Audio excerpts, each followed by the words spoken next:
Bom, acho que essa matéria já rodou aí, todos os jornais, né? Todo mundo já viu esse caso absurdo. Mas o que a gente vai trazer aqui, né? O tema, de que forma que a gente vai olhar isso? A violência foi, né, explícita.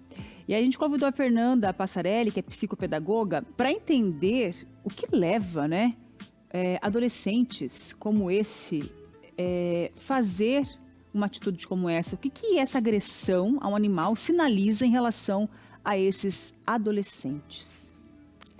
Foi assustador, né? Parou o Brasil inteiro.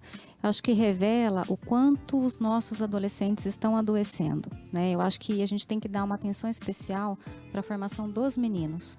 Então, assim, esse ato tão violento demonstra o quê? Falta de empatia, né? A própria noção de ética, de moral, de civilidade, transgressões às regras.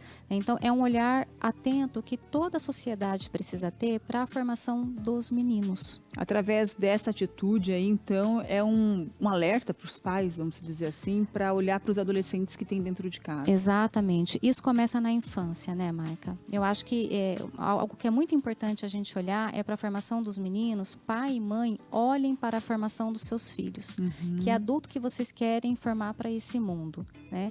Porque a gente vem de uma educação, eu acho que você já deve ter ouvido isso, os homens já devem ter ouvido isso, que primeiro, o menino não chora.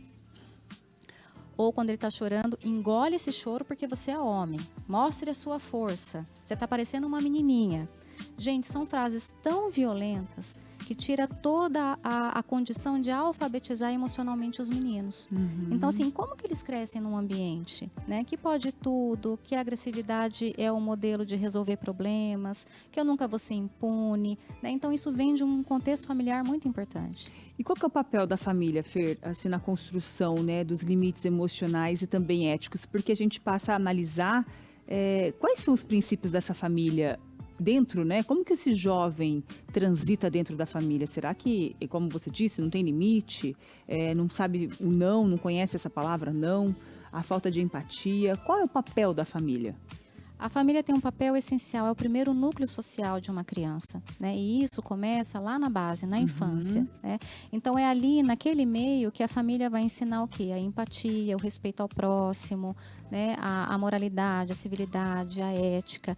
Mais do que falar, que é super importante, que enquanto pai e mãe a gente precisa conversar com nossos filhos, mas eles também veem as nossas ações, né? Então, como que esse pai e essa mãe lidam com frustrações, né? Com situações que fogem do controle, como que eles tratam as outras pessoas. Então, o modelo, o que a criança vê, o que o adolescente vê, é um modelo para ele, né? Então, mais do que falar, que é super importante, a criança ela vê o que o pai e a mãe faz, né? Então, são espelhos, é o né? espelho, exatamente. Então, o papel da família é essencial na formação desse sujeito. Você falou uma frase impactante. Nossos adolescentes estão doentes. Você acredita que isso está ligado a essa nova geração?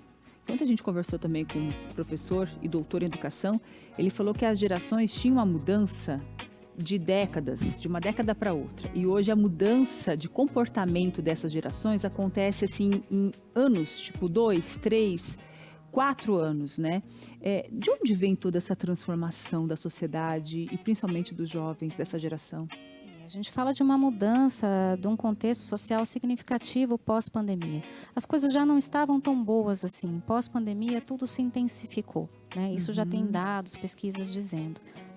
Mas isso tá tão intenso, Marca, que as famílias, a sensação assim que dá, e pesquisas também mostram isso, o quanto eles perderam esse time com a infância, sabe? Esse time com os adolescentes. Sabe? Então, assim, e quando a gente perde isso, a gente não consegue resgatar. E a gente está perdendo para as tecnologias. Eu ia perguntar isso, a tecnologia é um fator. Exato, isso interfere. Então, assim, eles não têm, não existe famílias que estão conseguindo monitorar, né? Então, o que eles têm acesso? A conteúdos misóginos, homofóbicos, né? Quantos casos de feminicídio, violência extrema. Então, eles têm contato com isso que tem sido enaltecido nas redes sociais. Ontem eu estava assistindo o Jornal da Band e até tinha uma matéria mostrando, né, fazendo uma ligação em relação a esse caso, que existem nas redes, né, na internet, grupos de adolescentes jovens que buscam agressão de outros animais. Reunião, eles se reúnem através das redes sociais para fazer um ato como esse, espancar, judiar dos bichinhos. Olha que ponto que se chegou, né? Ponto. E cadê a família para monitorar, para olhar para isso, para conversar com esses jovens? Cadê as escolas para fazer um movimento de trabalho importantíssimo de moralidade, civilidade com esses jovens? Né? A gente tem que pensar que o foco não é só no vestibular, é também. Só que a gente está preparando esses sujeitos para o mundo. Então é um papel da sociedade Com como certeza. um todo. Hoje é um animal, né?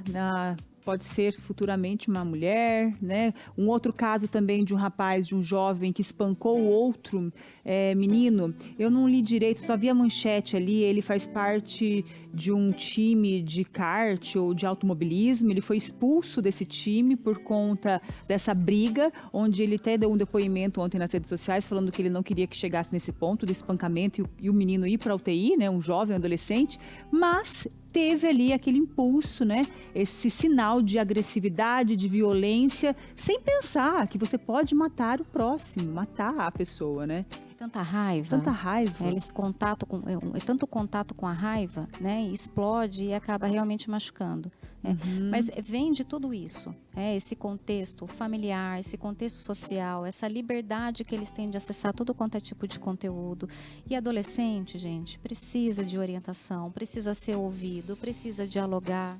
Precisa, gente. Ontem a gente falou sobre esse tema aqui, né, do volta às aulas, dos pais estarem mais próximos dos filhos, saber, conversar. E aí, filho, como que foi a escola hoje? Qual professora que você gosta mais? Quem é o amigo que você conversa mais? Quem é a pessoa...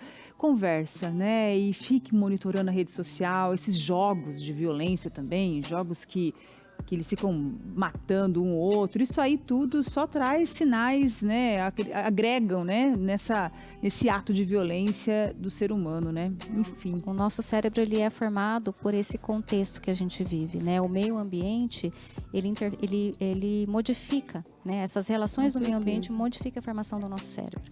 Fica aí, gente, essa reflexão através desse ato triste, né, nem tem que falar direito sobre essa atitude de tão... assim, banal, né? Uma coisa besta de você ver aquelas imagens. Nem consegui ver as imagens, até optei em não ver. Mas, enfim, que fica a reflexão em relação ao cuidado com os jovens, com a sua criança aí dentro de casa. Fernandinha, obrigada, viu, pela sua presença, pela reflexão aqui junto com a gente, levando, né, dicas para os pais que estão em casa. Pais e mães de meninos, muito atenção. Pensem no homem que vocês querem formar no futuro. Exatamente.